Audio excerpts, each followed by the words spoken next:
5 నిమిషాల్లో అయిపోతుంది, కానీ సూపర్గా టేస్ట్ అయితే ఉంటుంది. అదే మన పూరి కర్రీ. ఎప్పుడైనా పూరి కాంబినేషన్ అనిపిస్తే చికెన్ లేదంటే పప్పు, బట్ ఇలా ఒకసారి ట్రై చేసి చూడండి, సూపర్గా ఉంటుంది. అందరికీ జై శ్రీరామ్. అందరు ఎలా ఉన్నారు? బాగున్నారులే. ఇక్కడ చూస్తున్నారు కదా, మన పూరి కర్రీ కోసం ఏమేమి కూరగాయలు కావాలో ఒక్కసారి చూసేయండి. టమాటోస్ 2, ఆలుగడ్డలు, పచ్చిమిర్చి, అలాగే ఉల్లిగడ్డ. ఫస్ట్ అయితే కడాయి పెట్టుకొని గ్యాస్ అయితే వెలిగించి, ఇప్పుడైతే కొంచెం కడాయి వేడి కాగానే నూనె అయితే పోసుకోవాలి. నూనె అయితే ఒక 2 నుంచి 3 టేబుల్ స్పూన్లు అయితే పక్కా పడతాయి. ఇంకా అలాగే ఫస్ట్ వేసుకోవాల్సింది ఏంటంటే బిర్యానీ ఆకు, బండ పువ్వు. ఈ మెయిన్ అండి, ఆయిల్లో వేయంగానే సూపర్ ఫ్లేవర్ వస్తుంది. ఇంకా అలాగే పచ్చిమిర్చి, ఉల్లిగడ్డ ఇవన్నీ వేసేసి ఫ్రై చేసుకోవాలి. ఇంక ఇక్కడైతే ఆవాలు వేసుకోవాలి, 1 టేబుల్ స్పూన్ కంటే కొంచెం తక్కువ. ఇంకా అలాగే సేమ్ అలాగే జీలకర్ర కూడా 1/2 స్పూన్ అంత వేసేసుకొని ఒకసారి మనం మంచిగా కలుపుకోవాలి. ఇక్కడ మనం కలుపుకునేటప్పుడు ఇక్కడ ఆల్రెడీ నేను కొంచెం మిల్ మేకర్లు అయితే నానబెట్టేసుకున్నా. అవి కూడా చిన్న మిల్ మేకర్లు ఉంటాయి కదా, అవి నానేసి పెట్టుకున్నా. ఒక 10 మినిట్స్ అవుతుంది అంతే, అవి కూడా చూపెట్టాను కదా. ఇంకా అలాగే ఇప్పుడైతే ఆలుగడ్డలు కూడా వేసుకోవాలి. ఆలుగడ్డలు ముందే ఎందుకు వేస్తున్నా అంటే నేను అవి కొంచెం ఉడకాలి కాబట్టి, మనం తర్వాత వేస్తే మళ్ళీ అవి ఉడకనికి టైం పడుతుంది కాబట్టి ఆయిల్లో వేసేస్తున్నా. ఆయిల్లో మంచిగా ఫ్రై చేసుకోవాలి. అప్పుడే కొంచెం సాల్ట్ కూడా వేసుకోవాలి. కొంచెం ఫ్రై అయిన టైంలో మనమైతే ఇప్పుడు టమాటోస్ కూడా వేసుకోవాలి. టమాటోస్ కూడా మనమైతే ఒక 2 తీసుకుంటే బాగుంటుంది, బట్ నా దగ్గర ఒకటే ఉండేసరికి నేను 1 టమాటో వేసిన, అది కూడా పెద్దది. ఇప్పుడైతే మనము కల్యమాకు కూడా వేసుకోవాలి. కల్యమాకు కూడా వేసుకున్నాక ఇక్కడ చూస్తున్నారు కదా, మెయిన్ ఇంగ్రీడియంట్ దీంట్లో వచ్చేసి కసూరి మేతి. కసూరి మేతి వేస్తే మాత్రం ఫ్లేవర్ అంతా చేంజ్ అయిపోతే సూపర్ ఉంటుంది. వేసేసుకొని కొంచెం మంచిగా కలుపుకోవాలి.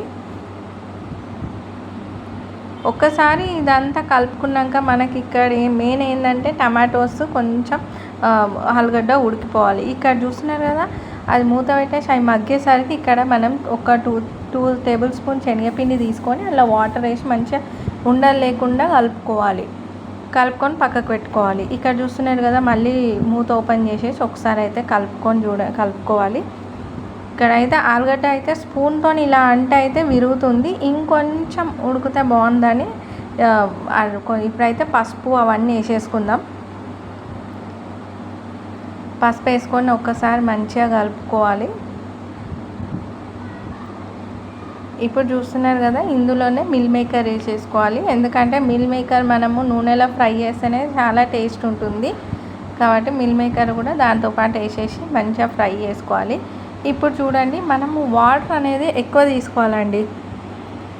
ఇక్కడ నేను ఒక చెంబెడు వాటర్ అంటే ఒక చెంబెడులో కనీసం 3 గ్లాసెస్ వాటర్ అయితే ఉంటుంది. ఒక చెంబెడు వాటర్ అయితే తీసుకున్నా. ఇంకా అలాగే ఇంకొక గ్లాస్ ఎక్స్ట్రా తీసుకున్నా, అంటే 4 గ్లాస్ వాటర్ తీసుకున్నా. ఇప్పుడు కారం కూడా వేసేసుకొని మంచిగా మసల పెట్టుకోవాలండి. దీన్ని మంచిగా మసల పెట్టేటప్పుడు మసులుతుంది అన్నప్పుడు ఇక్కడ మనము ముందుగా శనగపిండిని నానబెట్టుకున్నాం కదా వాటర్లో, ఆ శనగపిండి వాటర్ అయితే వేసేయాలి. వాటర్ వేసిన కొద్దీ మనం ఇక్కడ మెయిన్ ఇదే అండి, కలుపుతూ ఉండాలి. లేకపోతే కలపకుండా ఉన్నామంటే ఉండలు కట్టిపోతాయి, మొత్తం ఇట్లా శనగపిండి ఇట్లా బాల్స్ లెక్క అయిపోతాయి. కాబట్టి శనగపిండి వాటర్ వేసిన కొద్దీ మంచిగా కలుపుతూ ఉండాలి. చూస్తున్నారు కదా కన్సిస్టెన్సీ ఎలా అవుతుందో, ఇలా కావాలి. ఇంకొంచెం దగ్గర పడితే సరిపోతుంది. ఇప్పుడు ఇందులో మనం గరం మసాలా వేసుకుందాము. గరం మసాలా, ఇంకా నేనైతే గరం మసాలా ఇంకా పావుబాజీ మసాలా వేస్తా. పావుబాజీ మసాలా అయితే క్లిప్ అయితే లేదు, సో ప్రజెంట్ అయితే పావుబాజీ మసాలా కూడా ఉంటే వేసుకోండి. ఇంక ఇక్కడ పక్కకైతే నేను ఇక్కడ పూరీలు చేద్దామని అయితే స్టవ్ అయితే వెలిగించుకున్న, చిన్న కడాయిలో పూరీలు అయితే చేస్తున్నా. ఇంక అక్కడైతే మనకు కర్రీ అయితే ఇంకొంచెం కన్సిస్టెన్సీలో కావాలి, కొంచెం దగ్గరకు అయితే సరిపోతుంది. ఇక్కడ చూస్తున్నారు కదా, పూరీస్ కూడా మంచిగా తొందరగా అయిపోతున్నాయి. 2 పనులు ఒకటేసారి కావాలంటే ఇట్లా కర్రీ అయినాక నెక్స్ట్ పూరీలు ఎంత తొందరగా అయిపోతాయి కాబట్టి కర్రీ ఇంకా 5 మినిట్స్లో బంద్ చేయాలన్న టైంకి పూరీస్ అయితే స్టార్ట్ చేసిన.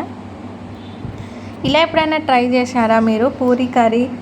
ఎప్పుడైనా కానీ నేనైతే పూరీ కర్రీ అని అంటే పూరీ ప్లస్ చికెన్ అనే గుర్తొస్తుండే, బట్ ఇలా ఒకసారి ట్రై చేసిన. ఇక అప్పటి నుంచి ఇదే కర్రీ మేమైతే వేసుకుంటున్నాం. ఇంతకుముందు పూరీ అంటే ఆలుగడ్డ కర్రీ, లేదంటే మళ్ళీ మన పెసరపప్పు అట్లా అనుకుంటుండే. బట్ ఇలా ఒక్కసారి ట్రై చేసి చూడండి, సూపర్ ఎమ్మీ ఎమ్మీ ఉంది.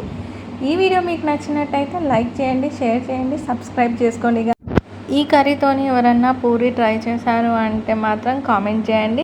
ఇంకో మంచి రెసిపీతోని మళ్ళీ కలుద్దాం గైస్. Thank you. సబ్స్క్రైబ్.